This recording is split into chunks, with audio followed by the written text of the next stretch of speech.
By the CIA, another intelligence agency, has painted a gloomy picture of the situation in Afghanistan. The document says the country is in stalemate despite US Army generals' optimistic outlook. It warns that attempts to improve security have been undermined by corruption, bad local government and Taliban attacks from neighbouring Pakistan. To talk more on this, I'm now joined by Zahid Hamid, a defence analyst at the independent think tank Brass Tacks. One of the problems, according to this report, is that Taliban fighters are finding safe haven in neighbouring Pakistan, where you are. Is this due to the current political infighting in Islamabad between the government, the judiciary and the military we're seeing at the moment?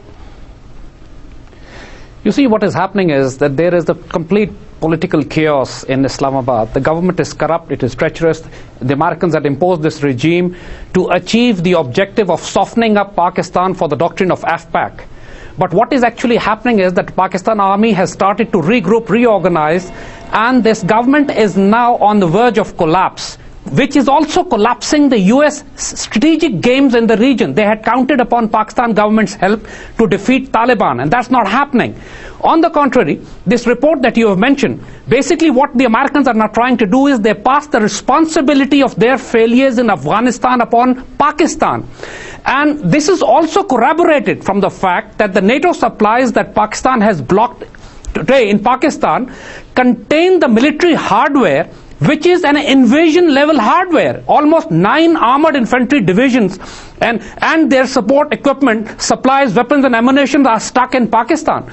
And the concern in Pakistan army is that if the Americans are talking of withdrawing from Afghanistan, they're talking of peace deals with Taliban, then why would the Americans need Abrams M1A1 main battle tanks and almost 9 armored infantry divisions in Afghanistan to fight an insurgency where they are talking of peace deals? But isn't the US seeing a failure from Pakistan's behalf? Therefore, it feels it's got to do the job itself. That's why it's got the US military hardware going through those passageways into Afghanistan through Pakistan. Isn't that right?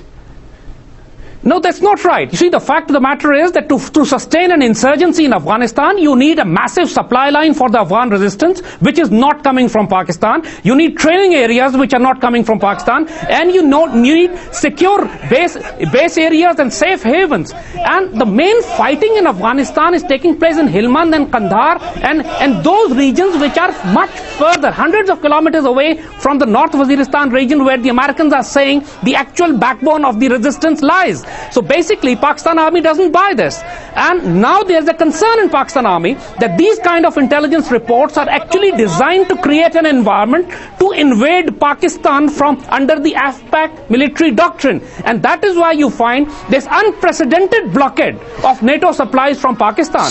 And there are even discussions of... Just to make it clear what you're saying, the Pentagon says it cannot guarantee there won't be a military coup in Pakistan. It's an internal matter for Pakistan to sort out. And yet you're saying perhaps there is an intention for the US to get involved. You see, the fact is that Pakistan army does not want to take over the government militarily, because this government has taken up a war with the Supreme Court as well as with the army. So army wants the Supreme Court to deliver the coup de grace and impose a caretaker civilian setup. But if the Supreme Court delays beyond a red line, then the army will move in itself for the kill. Because the concern factor is that while the AFPAC military doctrine of the Americans is doing a build-up for an invasion level build-up, which would Pakistan army feels would be invading Pakistan areas, Pakistani tribal areas, where Pakistan army will have to get involved in a high intensity conflict, perhaps with NATO and the American forces, and the Indians on the eastern theater are building up their cold start military doctrine, which means Pakistan would be trapped between two military pincers. And that is the concern. So Pakistan military will not wait for long. The government in Islamabad is not delivering, it's treacherous, and either the Supreme Court will deliver the coup de grace or the army will move in. Okay, so there's no doubt about that. Can I just quickly ask, in the light of what we're hearing at the moment, the plans to have peace talks, US-backed peace talks between the Taliban and the Afghan government, do you think they could be effective? Do you think that could change the whole situation that you're talking about if those talks were successful? Just briefly.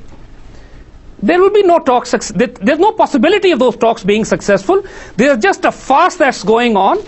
In reality, on the ground, Taliban are trying to take up the initiative, the advantage of the US weaknesses, but they will definitely, the terms that the Taliban have given, the withdrawal of the extra-regional forces, the collapse of the Kabul regime, those terms, the conditions that given by Taliban as such can never be accepted by the Americans or the Kabul regime. Peace talks mean nothing.